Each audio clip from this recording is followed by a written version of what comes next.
OK, let's get to the guys then. Jason, Burt and John Cross.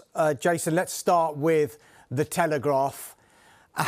I mean, it is all about Tottenham just now, isn't it? And the shambles that is at Tottenham Hotspur just now. What's your take on that situation at the moment? I mean, I think shambles is certainly not an exaggeration. It seems to go from bad to worse at Tottenham.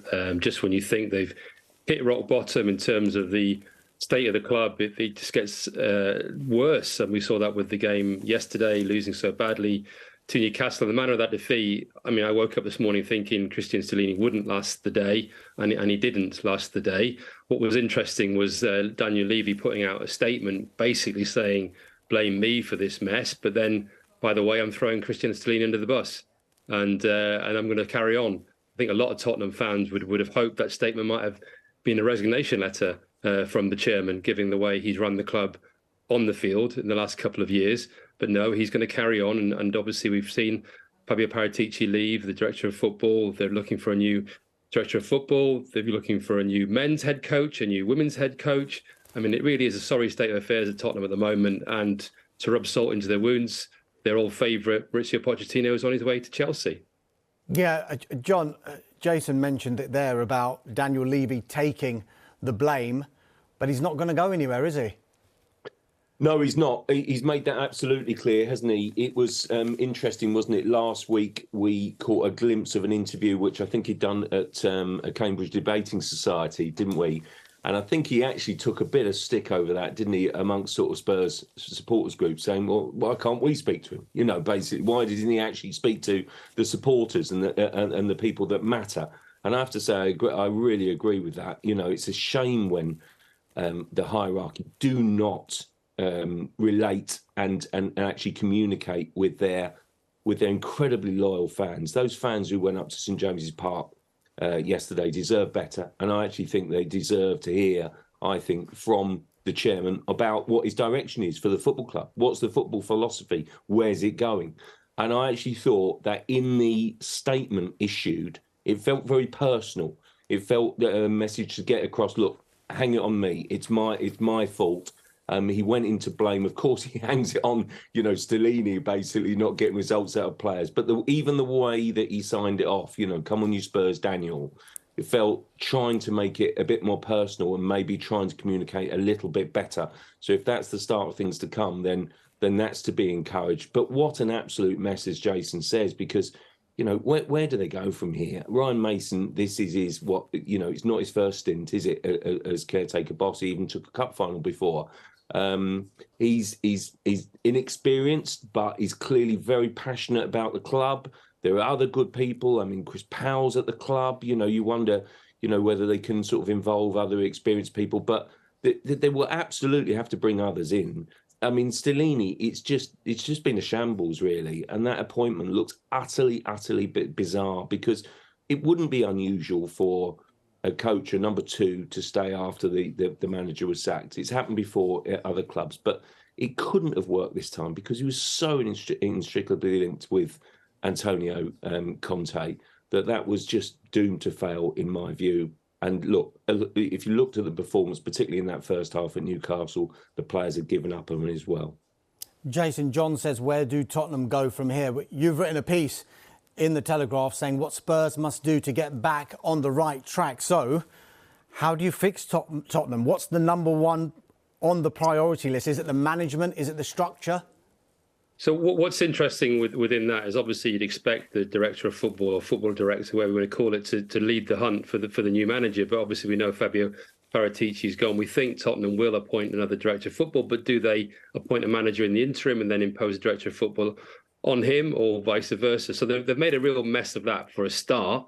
But actually what they need to do is go back to 2014. Now, it's not going to be Mauricio Pochettino arriving from Southampton, but they need a similar sort of project manager, somebody who is going to be there for the long haul and is going to be invested in and get back to the way Tottenham should be operating. They've tried to short circuit the system in the last few years. They brought in Jose Mourinho, they brought in Antonio Conte, they brought in Espirito Santo to try and win quickly and try and get some silverware. And it just hasn't worked. So there is an obvious candidate out there who is very high maintenance in himself, but could be possible, and that's Julian Nagelsmann. He's done it before at Hoffenheim. He's done it before at RB Leipzig. Obviously at Bayern Munich, it didn't work out. But Bayern Munich, as we're now seeing under Thomas Tuchel, is a little bit of a mess. They might not even win the Bundesliga title this season. So he maybe isn't being held responsible for that. What's interesting with him, obviously, is he withdrew from the race to be the Chelsea manager because he didn't effectively want to take part in a beauty parade. So if Tottenham really want him, they should go for him, and they might be able to get him. And that might appease the supporters in the situation they're in at the moment. It's going to be a high-risk strategy because he is quite a difficult man to work with, a very demanding coach. But he might be the type of coach like a Maurizio Pochettino who can work with and develop some of the younger players and get back to what he did before at Hoffenheim and RB Leipzig. And Tottenham should bear in mind that if Pep Guardiola walked out of Manchester City tomorrow, Julian Nagelsmann would be on Manchester City's list. So he is a coach who's very highly rated. He is available, and if they go for it in the right way, there is a possibility they can get him. John, what's your view on it? Nagelsmann the man for Tottenham, do you think? Well, I think he'd be a good fit, as Jason says. He's young, he's enthusiastic, he's driven. I do feel that they've made so many bad appointments that haven't worked. I actually think that Conte, if you look at it in that first season, it did work. He hauled them up from mid-table and got them in the Champions League. No one can dispute, I think, that he was on a huge contract, and that contract proved to be value for money. But I think that Levy has gone down a different path in terms of big names, in terms of, sort of real kind of stellar managerial appointments. And, Nagelsmann, I think, in my view, would fit into that sort of kind of category. And I wonder whether, he might sort of kind of, I don't know, Sporting Lisbon coach, for example, might be another option, a builder or someone like that. I think if Nagelsmann is prepared to stay there and basically, see through a long-term job, build up a project, even if they don't get in that Champions League places in his first season, see it as, kind of, we need to stick with this guy, have faith, then I think that is an appointment that could work. Because honestly, at the moment, that squad looks in need of major surgery, and the performance, the lack in midfield of creativity is stark. It's really worrying. They've got so little quality, I think, in sort of kind of defence. What's happened to Romero? That might just be a managerial thing that he's, fallen off a cliff, his form.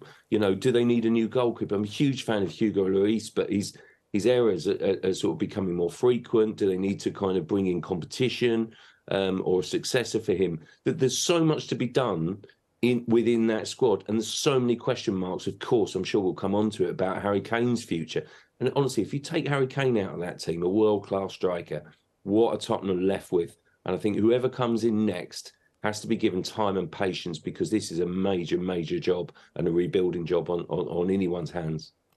Jason, let's then talk about Harry Kane, because you mentioned him as one of the big factors in your article, and also Matt Law is now saying that Manchester United are starting to make noises about bringing in Harry Kane to Old Trafford. A year left on his contract come the summer.